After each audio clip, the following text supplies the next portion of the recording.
نحمدہ و نصلی علی رسولہ الکریم۔ ایک سوال روات سے ہمارے پاس ہے کہ یہ جو بس والے ہوتے ہیں یا گاڑیوں والے، یہ لوگوں کو یا بچوں کو چھت پر بٹھا لیتے ہیں، گاڑیوں کی چھت پر اسکول جانے والے جو بچے ہوتے ہیں۔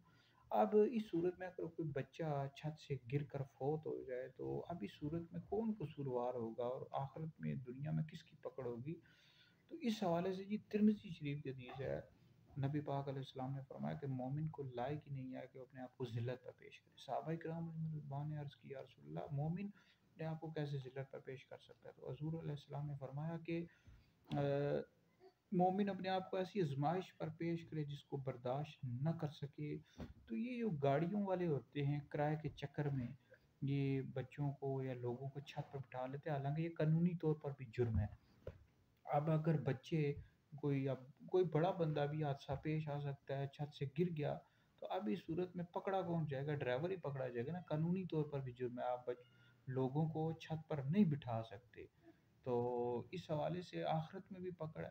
ظاہری بات ہے، آپ کرائے کے چکر میں لوگوں کو چھت پہ بٹھا رہے ہیں، کوئی حادثہ پیش آ جائے تو یہ اب ڈرائیوروں کو یا لوگوں کو بتانا چاہیے، اس طرح کے لوگوں کو کنیکٹرز جو ہوتے ہیں ان کو بتانا چاہیے۔ ان کو پتہ ہی نہیں ہوتا ہے، کرائے کے چکر میں کئی ایسے حادثے پیش آتے ہیں، بیچارے لوگ چھت سے گر جاتے ہیں۔